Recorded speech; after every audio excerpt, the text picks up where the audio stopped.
Hello दोस्तों, आज मैं आपको सुनाने वाला हूँ एक मज़ेदार और रोमांचक कहानी, भेड़िया और जंगल की सीख। बहुत समय पहले एक घने जंगल में जानवर रहते थे और वहाँ एक चालाक भेड़िया भी था। वो ताकत और चालाकी से सबको डराता था। लेकिन क्या होगा जब जंगल के छोटे छोटे जानवर मिलकर भेड़िए को एक बड़ी सीख सिखाएंगे? आओ देखते हैं क्या होता है। बहुत समय पहले एक घना जंगल था। उसमें शेर, हाथी, हिरण, बंदर, खरगोश, तोता, मोर और अनेक जानवर रहते थे। सब जानवर अपने अपने काम में व्यस्त रहते थे। कोई घास खाता, कोई फल ढूंढता तो कोई अनाज जमा करता। लेकिन जंगल में एक भेड़िया था जिसकी आदत बहुत खराब थी। वो खुद मेहनत नहीं करता था। उसका काम सिर्फ दूसरों से खाना छीनना था। अगर किसी जानवर ने विरोध किया तो वो अपने नुकीले दांत दिखाकर डराता और कहता, याद रखना, मैं जंगल का सबसे चालाक और ताकतवर हूँ, जो चाहे कर सकता हूँ। जानवर उससे डरते थे, इसीलिए वे उसका विरोध नहीं करते थे। समय बीता और जंगल में सर्दी आने लगी। पहाड़ों पर बर्फ गिरने लगी। पेड़ों के पत्ते सूखने लगे। जानवर समझ गए कि अब सर्दी कठोर होने वाली है। खरगोश गाजर और मूली जमा करने लगा। गिलहरी पेड़ों पर चढ़कर मेवे इकट्ठा कर रही थी। तोता और कबूतर धान के दाने छांट छांट कर अपनी जगह ले जा रहे थे। यहाँ तक कि मेहनती चींटियां भी लाइन लगाकर दाना दाना अपने घर में जमा कर रही थी। लेकिन भेड़िया, वो हंसकर बोला, हा हा हा, अरे मूर्खो, मेहनत क्यों कर रहे हो? जब भूख लगेगी मैं तुम सबका खाना छीन लूंगा, मुझे कोई चिंता नहीं है। सर्दी शुरू होते ही भेड़िए को भूख लगी। वो खरगोश के पास गया और बोला, ओए खरगोश, मुझे अपने गाजर दे दे, वरना तुझे खा जाऊंगा। खरगोश डर गया और भाग खड़ा हुआ। उसने गाजर बचा ली, लेकिन उस दिन से उसने तय कर लिया कि भेड़िए से बचकर ही रहना है। अगले दिन भेड़िया हिरन के पास गया। हिरण, तेरे पास जो अनाज और फल हैं सब मुझे दे दे। हिरन डर तो गया, लेकिन उसने चालाकी दिखाई और धीरे धीरे झाड़ियों में घुसकर भाग गया। भेड़िया भूखा ही रह गया। भेड़िए के आतंक से परेशान होकर जंगल के सारे जानवर एक बड़े बरगद के नीचे इकट्ठा हुए। शेर ने कहा, भाइयों और बहनों, ये भेड़िया हमें बांटकर खा जाना चाहता है। अगर हम अलग अलग डरते रहे तो ये हमें कभी चैन से जीने नहीं देगा।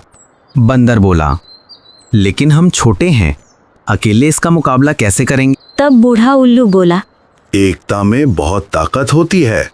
अगर हम सब मिलकर भेड़िए का सामना करेंगे तो ये कभी हम पर हावी नहीं हो पाएगा। सब जानवरों ने तय किया कि अब वे एकजुट रहेंगे और भेड़िए को सबक सिखाएंगे। इधर भेड़िया दिन ब दिन कमजोर हो रहा था। भूख से उसका पेट अंदर धंस गया था। वो सोचता, काश मैंने भी इनकी तरह खाना जमा किया होता, लेकिन अब देर हो चुकी है। फिर भी उसने हार नहीं मानी। उसने तय किया कि वो चालाकी से खाना चुराएगा। वो आधी रात को गिलहरियों के घर में घुसा, लेकिन छोटे छोटे छेद में फंसकर बाहर नहीं निकल पाया। काफी देर बाद जैसे तैसे बाहर आया तो पूरा शरीर चोटिल हो गया। फिर उसने तोते और कबूतर के दाने चुराने की कोशिश की, लेकिन सारे पक्षी मिलकर उस पर टूट पड़े। उन्होंने उसकी आंखों पर चोंच मारी और भेड़िया भाग खड़ा हुआ। अब भेड़िया पूरी तरह से कमजोर हो चुका था। भूख से तड़पते तड़पते उसकी हालत खराब हो गई। वो रोते हुए बोला, हे जंगल के देवता, मैंने हमेशा दूसरों को डराया, कभी मेहनत नहीं की। अब मुझे मेरी गलती का फल मिल रहा है। तभी सारे जानवर उसके पास आए। शेर ने कहा, भेड़िया भाई, हम दुश्मन नहीं हैं, लेकिन तूने हमेशा लालच और चालाकी दिखाई।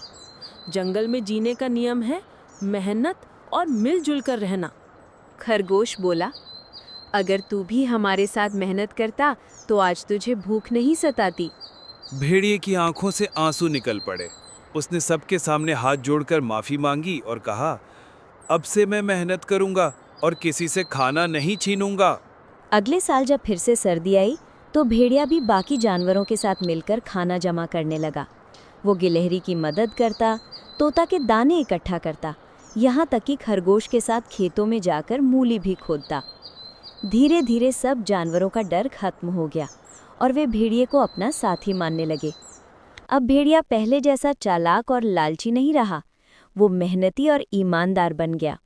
कहानी सुनाते सुनाते बूढ़ा उल्लू बच्चों को समझाता है, ताकत और चालाकी ज्यादा दिन काम नहीं आती, मेहनत करने वाला ही सुखी रहता है।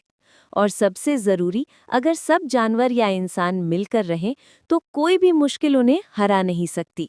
भेड़िया अब जंगल में सबको एक ही बात कहता, सच्ची ताकत एकता और मेहनत में है, ना कि डराने और लालच में।